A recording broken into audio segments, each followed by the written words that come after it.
This is Train to Perform, the undisputed alpha podcast in training, fitness, and sports performance. Here, you'll develop your skills with the cold, hard facts in fitness, sports performance, recovery, and nutrition. Real, tried and true, evidence-based facts that have been proven to move you faster, move you stronger, and move you forward. Now, here's your host of Train to Perform, Julian Sisman. Hey guys, welcome back to the Train to Perform podcast. Today we have Derek Hansen, a speed coach. He's pretty well known around the country. Even though he lives in Canada, he works with a lot of pro athletes. Has been working with the Kansas City Chiefs for about 4 or 5 years now. Works with a number of different MLS players, college players, college programs, and just helping consult and help them, with their training programs and, giving them coaches ideas on how to prepare athletes for, track, for sports. So soccer, football, basketball, and, pretty much every sport. We touch so much from youth athletes to pro athletes, different philosophies, especially from somebody that is pretty well known, that he worked with for many years. His name is Charlie Francis, former track coach in Canada. We talk about fitness, track, speed work, how often to do it, so much more. So I don't want to tell you everything, but I hope you guys enjoy it. Please, again, rate, review when you finish listening, and I hope you have a good rest of the day. Thank you. What got you to where you are? I know you are known as a guy that does a lot of stuff on speed work. But that's one obviously component to the whole performance side of things. So just, I guess you can start off by saying, what kind of, where'd you start and, why you are where you are? I guess a lot of it does start from the fact that I was a track and field athlete from a very young age. And, that made it a lot easier to really understand the value of, training for running faster, because that's pretty much, and I was talking to somebody about it the other week, somebody I went to elementary school with, and I said, well, most of the people that coached me weren't very good. And that's not, a knock against them. It's just they didn't know. So and some of it might have worked out just because by accident, but certainly, you go out and you run track and they make you run a lot. They make you run lots of long distance stuff and do all sorts of things that, probably got you fit and then even just going to race people, you go to a track meet. I think that probably was one of the better things. You got to go out and race and test yourself. And even as a youngster, you're like, okay, I got to go race. I'm nervous. And you're kind of putting yourself out there. Whereas if you go play soccer or basketball, you're still putting yourself out there, but it's not just you, right? It's not you against, you're not going to be exposed. If you run a race, 100 meters and you get dusted, you came last, right? So I think even that, even understanding the value of that competition was pretty important from a very early age. And then as you get older, you kind of, you start thinking about okay, can I do this better? What's a better way to do this? And really, it wasn't until you get to university that you're really, because before that, you just got better every year. At least in track and field, and even in any sport, because you're growing all the time. And I can remember literally expecting to be better by, a second in the 100 or a meter in the long jump or triple jump or something like that, or like I would just jump farther. You're like, okay, and it's next year. And I'm like, oh, I'm jumping farther. Yeah. Woo, training program works. And it's like, no, like, you're growing and hormones and testosterone work pretty well, I guess. So I think that was something that I always expected. I always expected to get better. And even when I was in university, I got better every year too.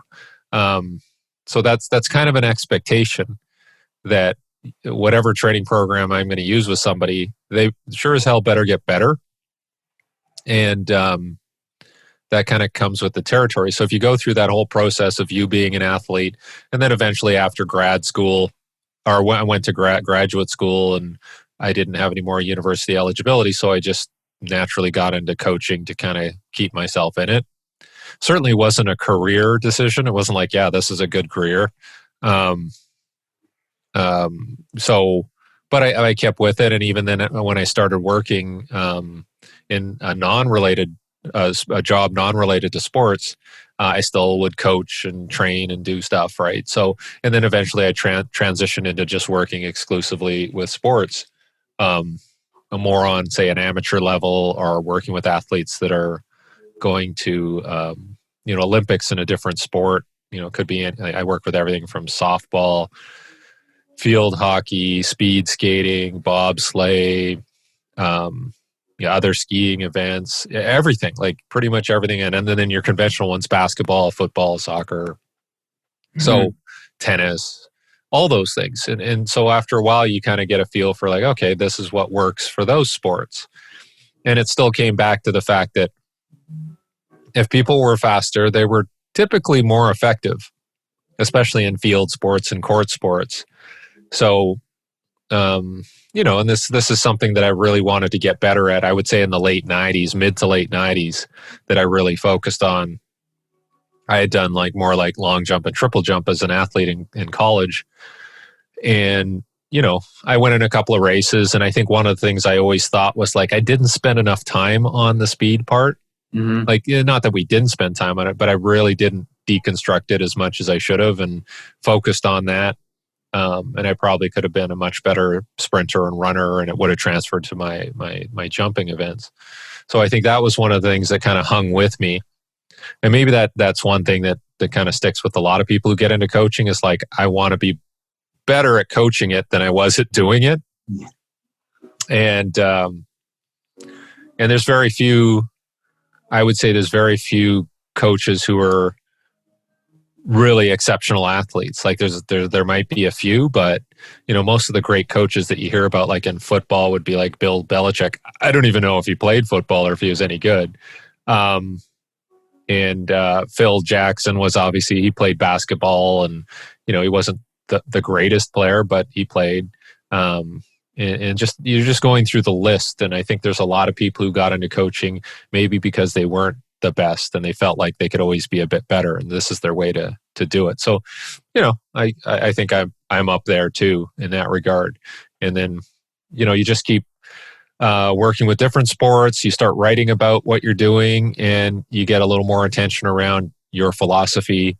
And then got into working with pro sports, pro teams, mostly NFL, American football, some with MLS and soccer, some with ice hockey now, and basketball, NBA, and a lot of collegiate programs as well, Division I programs, and all of those sports. And the whole, again, like you said, the whole thrust of it has been around speed of performance and movement. But also a lot of the injuries that come about with those types of activities as well, and how do you get people back? So a lot of return to play, a lot of rehabilitation type work that I've basically integrated with the running approach. So it is more of a running based approach for all the rehab. And then on top of that, I have about 25 years experience working with electrical stimulation as part of the performance and the rehab piece too. So that's kind of my bag right now. And then other things, like a lot of people will call me just for like career advice or just general planning and strategic planning, and just managing performance within teams. It's not just about the speed stuff. It's about everything now. Where are you? You're out of Canada, no? Or am I Yeah. wrong? Yeah. Vancouver. That's what I thought. So, one thing I didn't say on the sort of the questions I mentioned, but how I like found out about you, I think was either through some sort of forum that I read about, and you got to tell me his first name again because I forget. I think his last name is Francis, right? Charlie Francis? Yeah. So I read a forum, and then like I think I caught your name from there, and because I'm around a lot of soccer, and soccer fitness is like the big, thing. Like, how do you get the fittest, whatever? And I read something about him a long time ago that a lot of people use tempo running. Okay, I'm sure you've heard this a lot. Mm-hmm. And then I think from there it was kind of like I read something and your name came up, and then I started just kind of like reading about you, and I was like, oh, he's always talking about him. So like, what was your like sort of connection with him? Like, did you work with him at all, or you just believed in a lot of his philosophies and have been able to use that now? I mean, a lot of it starts back to even when I was younger, and anybody involved in track and field in Canada was influenced by what was happening nationally, like at the upper levels in the national team. And so that included the person that was his mentor was Gerard Mock, who was from Poland originally. And so he had, a reputation of developing track athletes, sprinters in Poland in the 50s and 60s. And so then he was brought over to Canada to kind of overhaul the system of coaching. And so he had coached a bunch of athletes and ultimately coaches who led the way, I guess, for Canada in the 1980s. And so during the 70s and 80s, that's when I was kind of coming up as an athlete that, even from being a young athlete to high school and collegiate. And so you were influenced by people like Charlie Francis, who was taught by Gerard Mock and what they were doing. And obviously he had, some good athletes, and that kind of culminated in 1988 and the 100-meter scandal and all that. But what came out of that was that he obviously knew what he was talking about in terms of training. And I remember seeing him in 1986 do an in-person seminar for coaches in Vancouver and everything, and I would have been like 17 years old. So everything he was saying made sense. And you're like, oh, okay, this guy's actually quite sharp. And again, I'll go back to my previous history with coaches, and you're like, it seems like my coach doesn't really know what they're doing, or they're guessing or whatever. So this guy, he laid things out very, very logically. And then later, after I finished being an athlete in the 90s, late 90s, you're trying to find out, okay, whatever happened to this guy? Because he was very knowledgeable, kind of went underground, disappeared. And I remember going to I found out he was going to do a presentation down in Los Angeles, just outside of Los Angeles. And so me and a friend went there and just, flew down to Los Angeles, and he did a 2-day seminar, and then just kind of, again, learning from him, connecting with him. And then from 2001 on, I had a relationship with him and started working with him. So I would go to Toronto and help him out with some stuff and help him out with his educational materials. And then we would tour around and do seminars and also coach some athletes. And that was about, it wasn't quite 10 years, but certainly he passed in 2010. And I, was very close with him and his family up until 2010, and have kind of taken a lot of the stuff that I learned from him. And again, like I said, it started probably in 1986, where you kind of learn all this stuff, or in the 80s, and then, culminates into working with him and doing some very high performance projects, and just having time to spend to talk with somebody like that, just on a daily basis was very, very helpful, because you could kind of ask all the questions you needed to ask and make sure you got a good sense of what he was saying. And obviously you wish that he was still around, because now, it's been 10 years since he passed. I still have a lot of questions because now I'm getting into some of these areas where it's like, okay, let's do a deeper dive and let's find out more about what about this? What about this? So now it's kind of me trying to figure it out based on the knowledge that I learned from him. And I think that's really helped me in terms of my base of knowledge around training, just the philosophy around it. So I draw a lot, and even some of the courses that I teach and the presentation materials that I do still reference him as being, a pretty big influence. Awesome. Yeah, I mean, I don't know exactly where it was. I think it might have been like a forum that someone had created for him, like on a website of his. And I was getting into like, like you say, deeper dive into like fitness for, soccer players. And, ran across like the whole tempos and, how important they were for like, I guess, low days. But also there was, and I want to ask you about this, like what's his philosophy on like the intensive versus the extensive? I mean, his idea, and then just to make sure everybody understands the difference between intensive versus extensive. Yeah. Intensive would be something more along the lines of like, some pretty, not high velocity, but certainly fast enough that you would really get fatigued quickly. And then the recovery time isn't great enough. And so you're kind of working that anaerobic lactic energy system where, things, you feel your legs burning and you want to vomit and all that. So that would be more of an intensive tempo or interval workout. And that could be like run a 300 as fast as you can, or, at 90%, 85, 90%, walk around 100 and do it again and do repeats. And that really is taxing. Whereas the extensive tempo is more like, let's do, 4 to 5 by 100 at a nice 70% easy pace. And you're working more of the aerobic energy system and just trying to develop your cardiovascular abilities and capacity.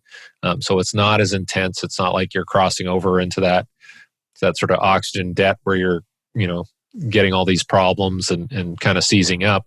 You're just trying to keep it, just like anybody trying to do basic heart rate monitor training, you're trying to stay within a certain heart rate range and just work on intervals that are probably more appropriate for something like soccer or any team sport where you are essentially doing intervals. It's not this continuous run. Yeah.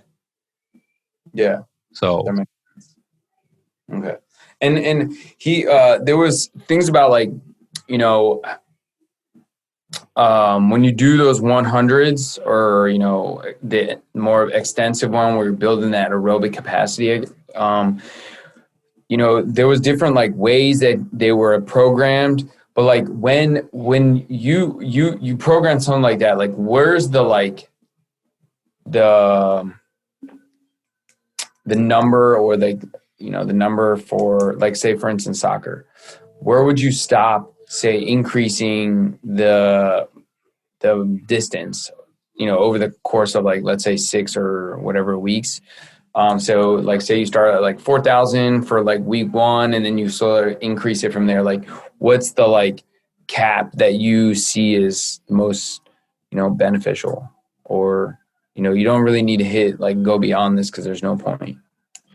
Yeah. I mean, with soccer, it's going to depend on a lot of things. It's going to depend on obviously the age of the athletes.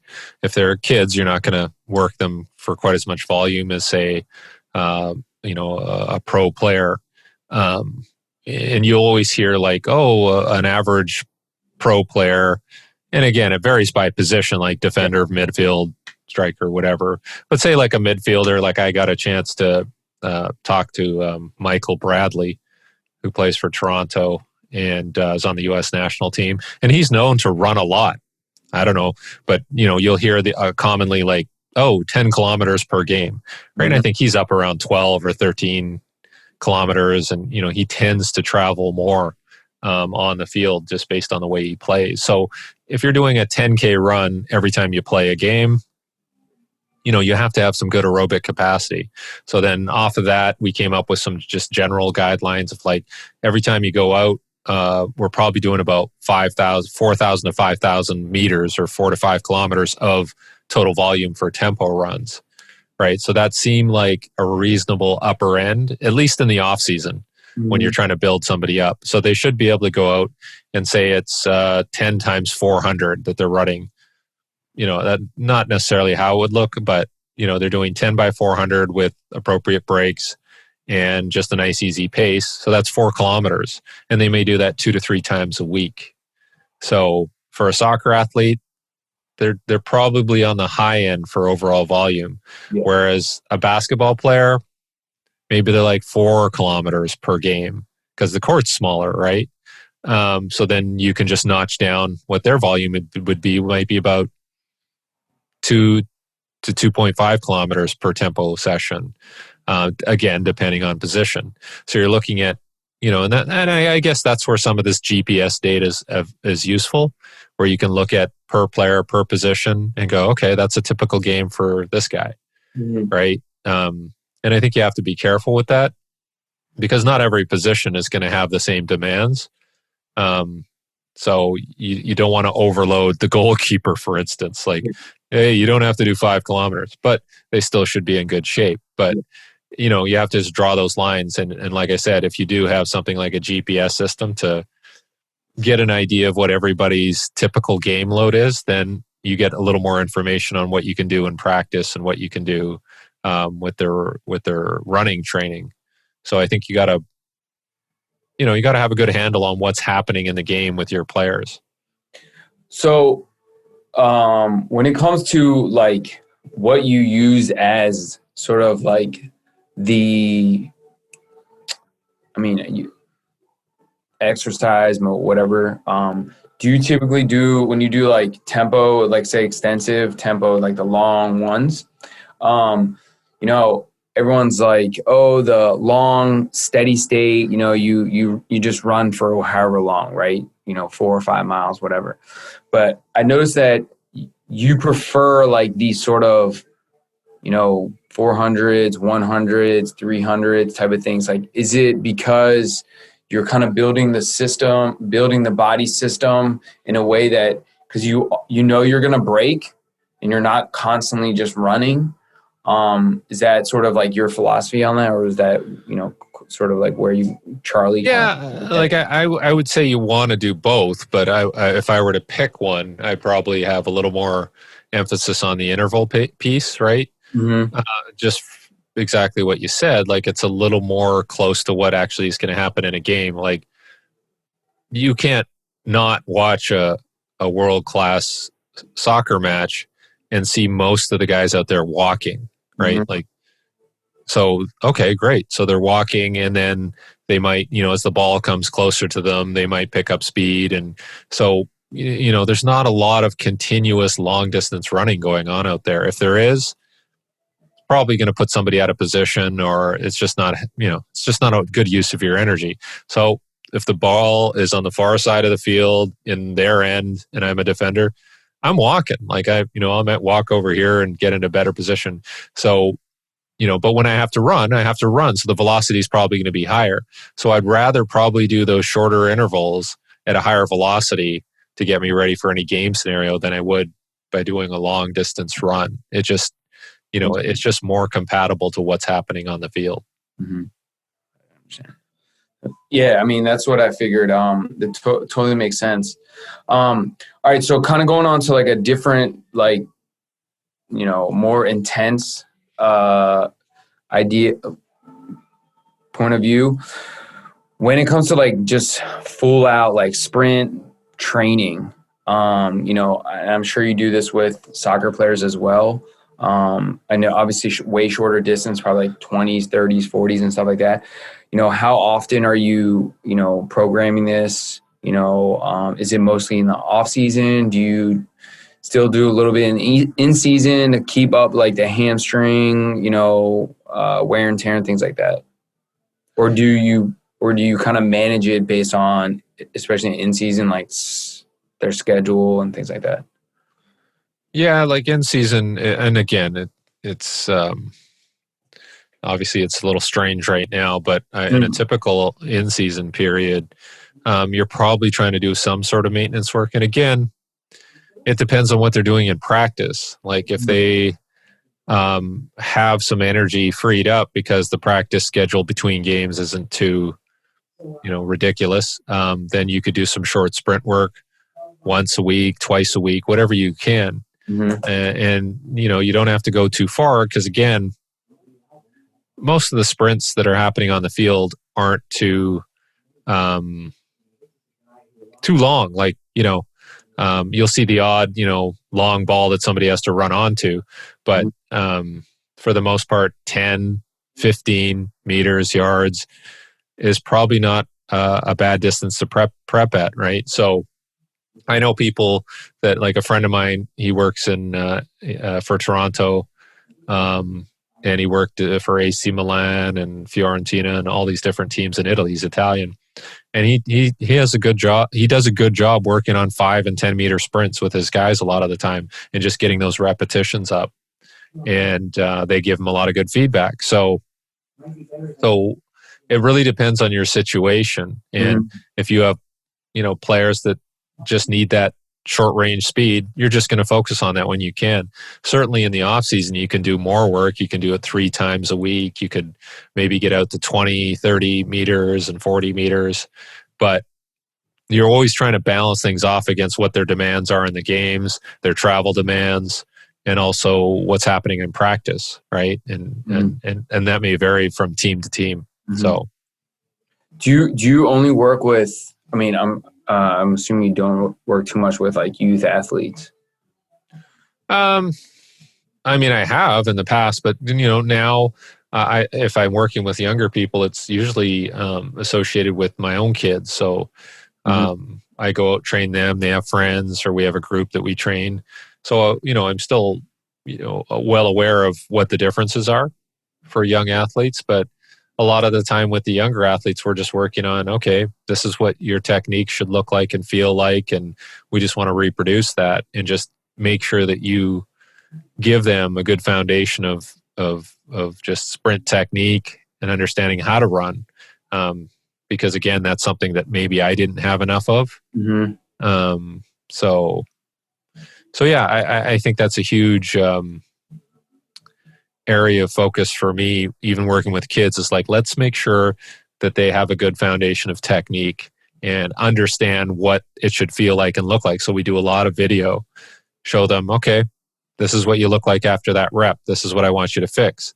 And so having that constant back and forth of like how it should look, what they look like, and then making that connection, I think is pretty important. Yeah.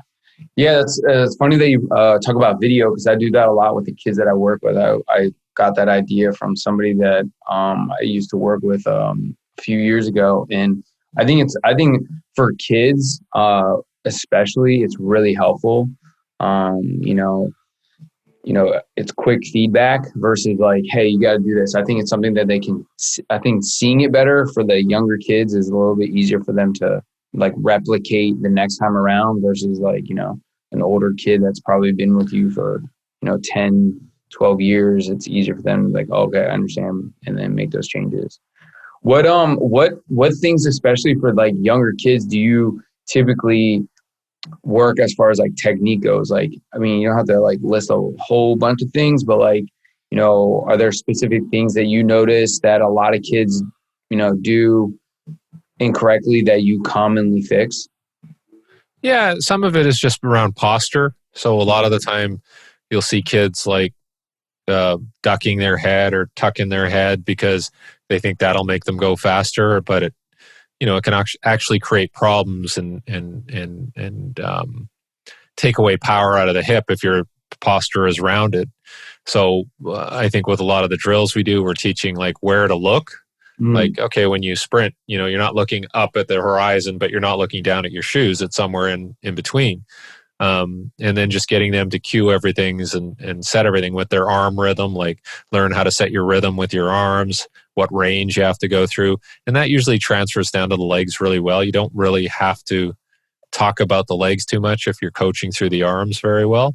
So those, I would say those are the two biggest things. And part of their technique has to be that they just need to get stronger.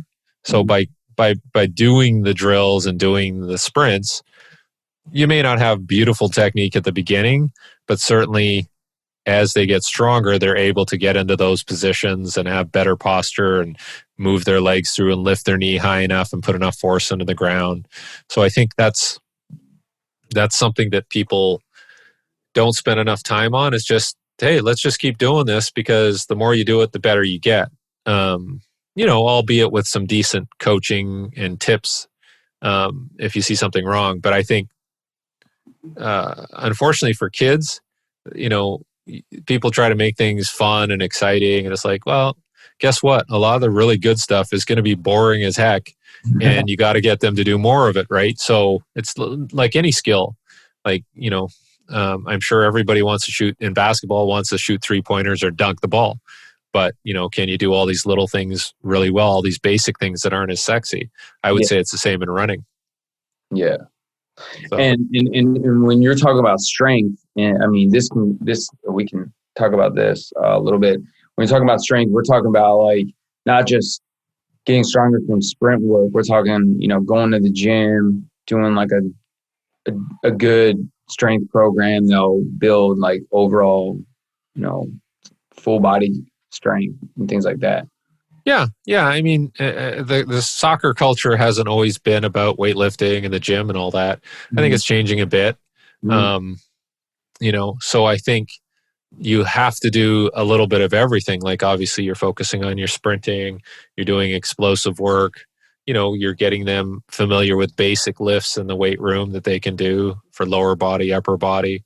And it doesn't have to be anything too fancy. Like, if somebody just squatted and pulled something and pressed something, they're probably going to be okay. There's no, based on my experience, regardless of how skillful you are in the weight room, there really isn't a transfer onto the field, because it's so different, right? So you want people to have that work ethic to go in and put their time in the gym, but you're not making them to be like Olympic weightlifters or anything like that. You just, put the work in, just like we talked about the cardio. You got to do the intervals, you got to do the long runs, and you got to put the work in. And it's not sexy, but we still have to have that part of our program. And a lot of this would be just even for injury prevention in terms of developing strength. So, yeah, exactly. So when it comes to kind of going back to the sprint work, do you use any sort of modalities when you, short, of course, like short distance stuff, nothing really more of the interval. I'm talking, short sprints, 20, 30 yards. Are you using any like sleds, bands, for obviously people that can, use it or are at that level of using it?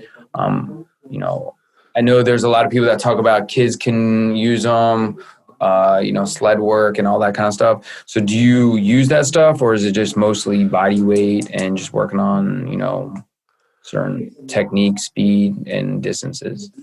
We'll use it. Like, if something as simple as like, hey, do we have a hill that we can run up? This is probably the easiest if it's, close to where you train and you have some sort of incline or hill, because that's going to provide a good amount of resistance. And if you have a group of kids, if you have to, I don't know how many sleds you need for a full soccer team, but it's going to be significant. You got to set them up. You got to make sure that they're the right weight.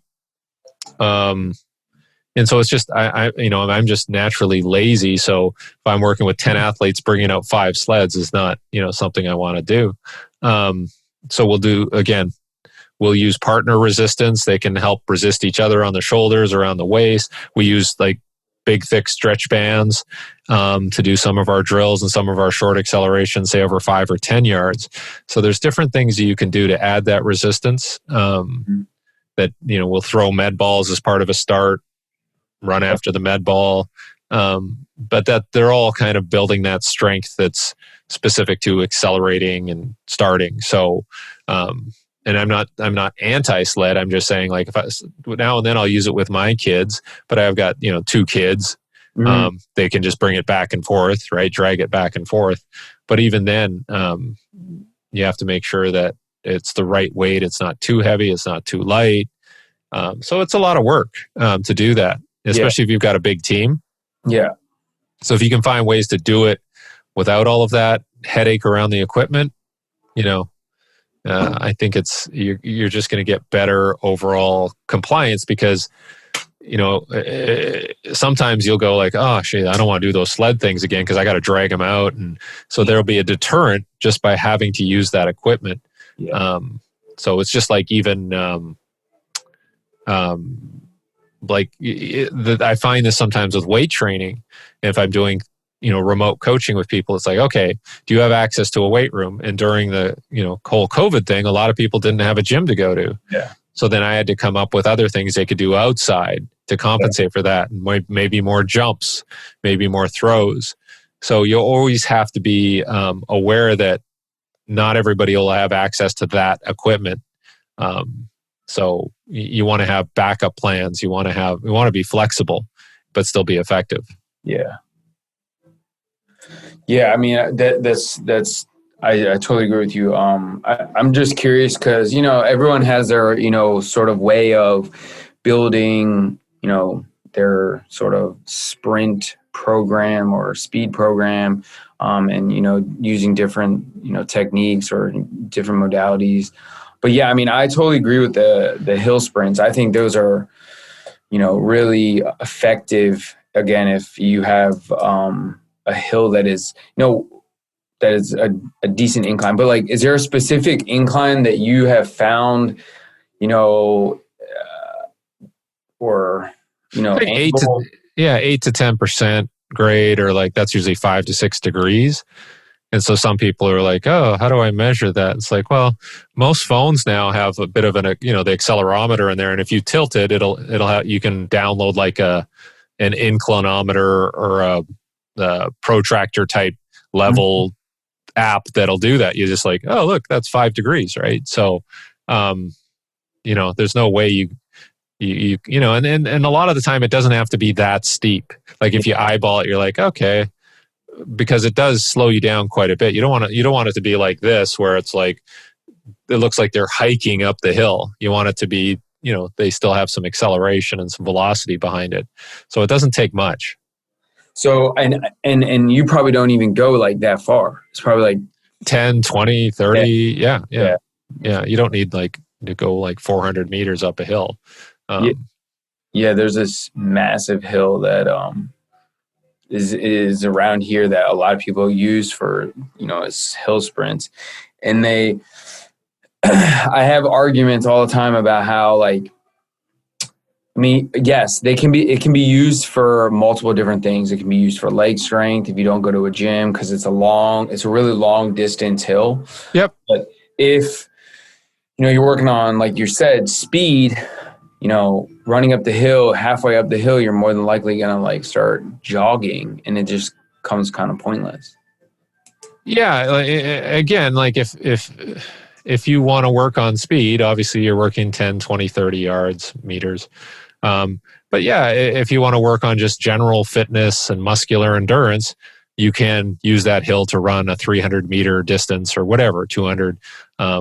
And it works well. Like it does get you stronger. So, but you just got to be careful. Again, if you're going to work with a soccer team, you have to think about, okay, well, if I run, 6 to 8 or 10 reps up a 300-yard hill, they're going to be pretty tired after that. Mm-hmm. And then is that going to affect the next training session or the practice, or is that they're going to be really flat? And do we need to run 300 yards up a hill in the game? No. So you're always balancing things off and going like, okay, maybe we'll do that for a phase in the off season where it won't impact, the skill and the speed and all that. So you're making choices around what works, what's convenient, what's appropriate. But just because it's like a big long hill and the kids will look really tired after, probably isn't a good enough excuse, right? So, and I think that's where people get kind of lost. They're like, "Oh, that was tough." Yeah, okay, but and then and then I'll always have people say like, "Well, Messi does it," and it's like, well, I can't even confirm that, right? So I don't know if he does. Like, and I would say he probably doesn't because that's not his game, right? So, so I think you have to be careful sometimes, right? Yeah, I totally agree with that. Kind of changing topics real quick. I know that you probably work with a lot of, higher level athletes. What are you sort of doing sort of this like return to play post, COVID. I mean, some of the leagues are still going, some of the leagues aren't, some college kids are playing, some aren't, with the ones that have been working with. I'm just kind of curious, like, what have you been doing, or have you just been working with them through this whole time because you work with them remotely and they're still being yeah, like it depends on the team, the sport, and you're always trying to figure out, like as an example, I was talking to somebody about working with some NBA players because most of the teams are done.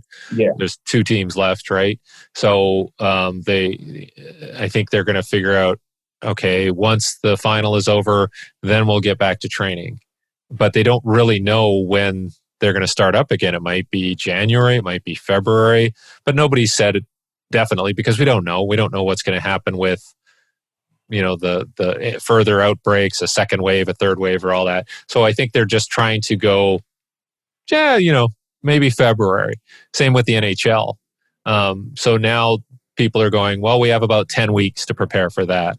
And they're putting together plans, and maybe some of them are working with the team. Some of them are gone home to work with their personal trainer.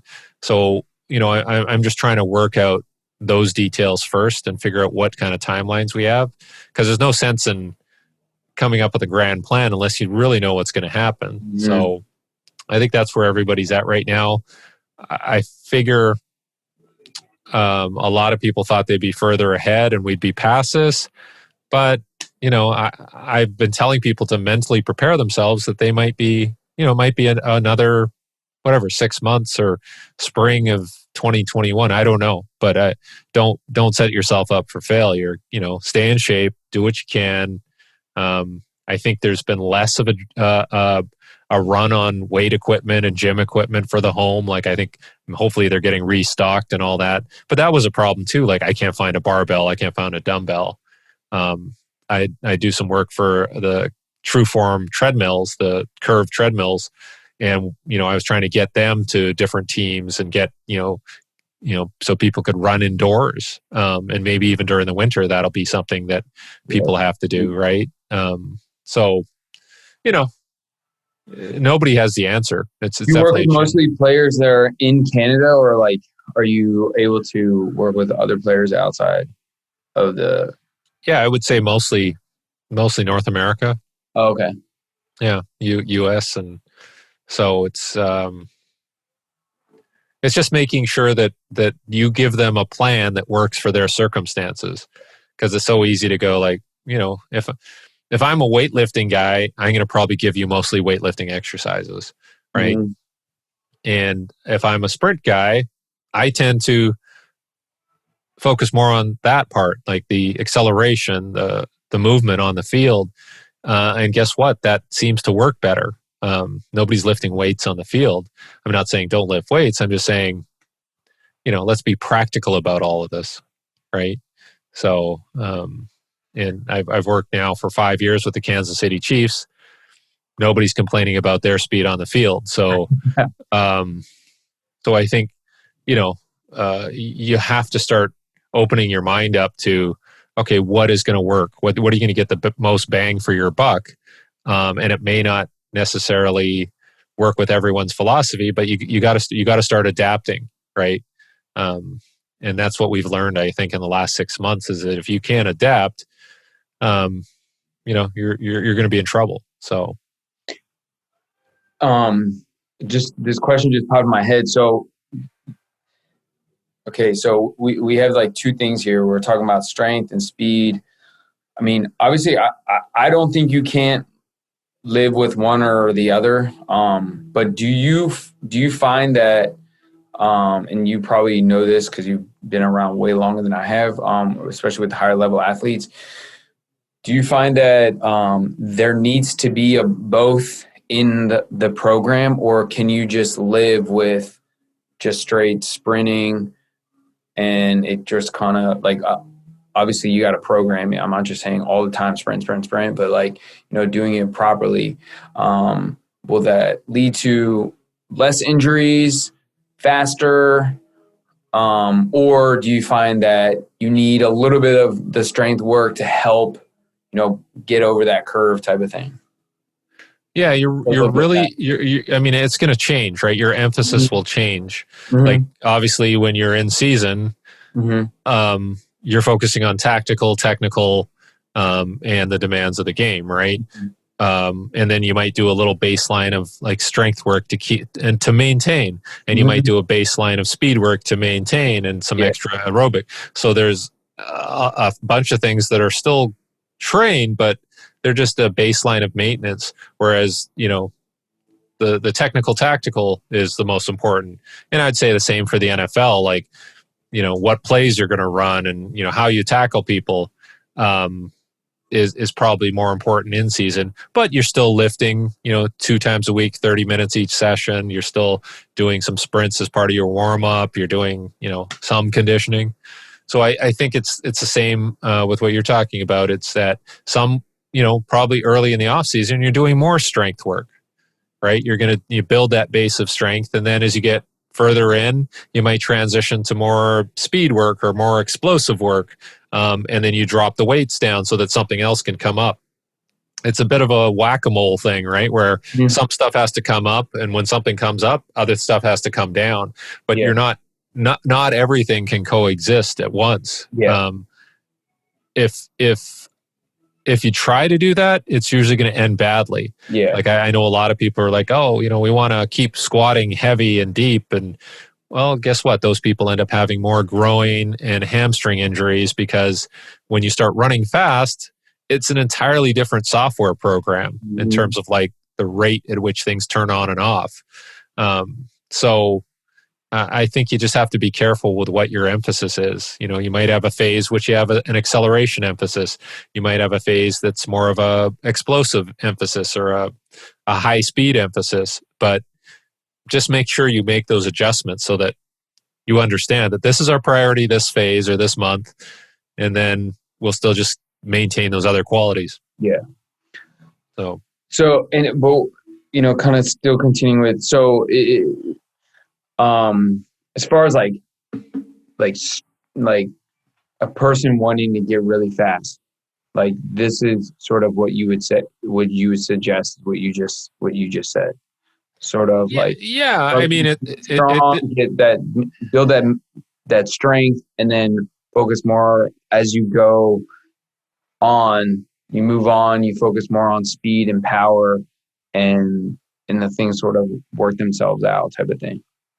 Yeah, and it's going to vary based on the need of that athlete. Like you may have an athlete hey, once he gets up and running, he's really good. It's just those first 4 steps that he doesn't have that pop or that acceleration.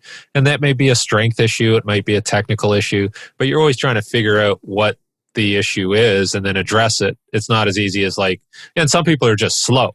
Let's be honest. So it could be genetics as well. Yeah. You're like, okay, this, so you still work on it. Yeah. But you might get more bang for your buck working on a tactical thing for that athlete, right? Like it's not, it's not that everybody on the field has to be blazing fast, right? Certain people have to, and other people can be mediocre because they're good at other things. So I think as long as you kind of go through the process of evaluating what somebody's strengths and weaknesses are and then building that plan around that, it's fine. Yeah. All right. So sort of kind of bringing it to a close here, I just want to quickly ask, when it comes to, I know I'm kind of coming back to the youth aspect of things. And when it comes to a youth athlete, at what age do you think it's appropriate for them to, work on speed, work on strength, working on all these like movement based patterns and things like that in order for them to, keep excelling at their sport? There's a lot of kids that are really good at their sport, 8, 9, 10 years old. And then the mom and dad are like, oh, we need to, get them into the weight room or the gym or whatever. Do you think it's necessary? I mean, personally, I think so, but everyone has their sort of opinion about what, some of these kids should be, at what age they should be exposed to it. Yeah, I mean, I always, again, I'm biased. I'm going to say, like, I think you should work on their running technique and give them some basic fundamentals to develop. And that's what I do with my kids. And then we didn't really start lifting weights until my son was probably 14, 15. And what we found was that his weights have shot up, but I think it's because we have really worked on the sprint piece, and he has derived some strength from just doing that. So then when we get, whereas if we got him really strong in the weight room, and then we said, well, let's teach him how to run, I think that doesn't work quite as well. But I was talking to my wife, and we, I think last year around this time, I was happy if my son, who was 15 at the time, could bench press like 115 pounds or something, right? And so we tested him like last week, and he's up to 221 pounds for his bench press, right? And he's only 172 pounds. And so that wasn't because we did this like ridiculously tough weight training program. We just kind of did it. We just sort of every week we try to go up a little bit, and just, it wasn't this, ridiculous, serious bench press program, because we're doing other lifts too. But it was just kind of an indicator for us that, hey, he's getting stronger. And I think a lot of it's being helped by doing the sprint work, which is very intense. Our goal is not to have a great bench press. Our goal is to get him stronger and become a better athlete. And then when we test his bench press, we're like, oh shit, that works, right? So I still think, just even based on that personal experience, work on acceleration, work on technique, work on relaxation during that whole process to execute. You want them to be able to execute all this stuff and make it look easy. That's what you're shooting for. And I think the other stuff is so much easier to develop. Even like the endurance, is probably one of the easier things to develop. But working on speed and technique takes a lot more time and patience. So you might as well start a little earlier on that. And it doesn't have to be crazy. Even if you do it one day a week, where you're like, okay, this is how you do a marching drill. This is how you do, this is where I want you to look with your head when we do an acceleration, and that's why the hills work really well. Hey, get a kid to go run up a hill. Their technique is usually better in that scenario when they're running up a hill. It holds them in position better. Yeah.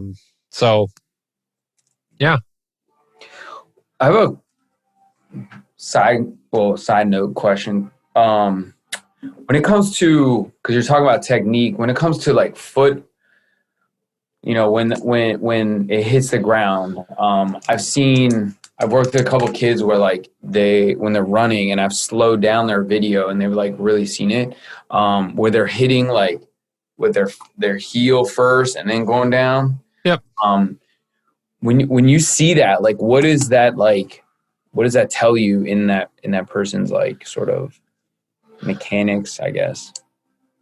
I mean, they just haven't been taught how to run, right? And you're not, you don't want people heel striking for the most part, because that's going to put more of a braking force in, right? And it tends to be indicative of somebody overstriding too. There's reaching too much. Okay. So, you have to have a proper progression of drills and teach them where to land on their foot, because if you land, more towards the middle or ball of your foot, you're going to get more of an elastic response, right? Whereas if you land with the heel, that's your skeleton just like clunk, right? Yeah. So the only thing is that they have to balance that off with how they change direction and do things on the field, because sometimes you got to plant your heel to decelerate and change direction and be stable. Because if you're always up on the balls of your feet, you're going to roll your ankle, or you're just not going to be strong when somebody tries to body up against you, right? So I think, teaching them all of those things, that there's different scenarios. When you want to run fast, you want to be more on the balls of your feet, and you want to be more elastic and light. When you decelerate, when you're pushing on somebody, you're going to lower your hip and, have a stronger base of support. So, and some kids do that really well naturally. Yeah. But some kids have to be taught. Yeah. Yeah. Awesome, man. Well, I really appreciate this, Derek. I know it's been a while since I reached out to you, but I really appreciate it. And a lot of great info for the people that check out my podcast. What's the best place for people to just kind of get, info from you, learn from, what you do? Because I know you're very, you put a lot of stuff out on Twitter, on Instagram, things like that. Like what's your best, way of connecting? Yeah, on Instagram or Twitter, I think it's the easiest one is at Derek, DEREKM Hansen, HANSEN. So M for Matthew, Derek M Hansen. So I'll try to put up a lot of information on Instagram. It seems to be an easy way to put up short clips and just make it very visual. And then on the website is, I have two websites. One is sprintcoach.com and the other is runningmechanics.com. And the Sprint Coach website is more directed at, consulting and work with teams, work with individuals who want to do online consulting. Whereas the Running Mechanics, that was initially going out and teaching in-person courses. And now I'm just spending time converting all of that to online. So it will be more of an online course destination. Awesome. And then hopefully everything kind of corrects itself and we can get back to normal life and I can do some in-person stuff, but we'll see. That's awesome. Well, I'll put all that stuff in the show notes. And then when I post something on Instagram, I'll definitely put that information in there. But other than that, I appreciate it and look forward to talking to you soon, man. Likewise. Thank you. Right. You're welcome, Derek. Have a good rest of the day. Take care. You too. Bye-bye.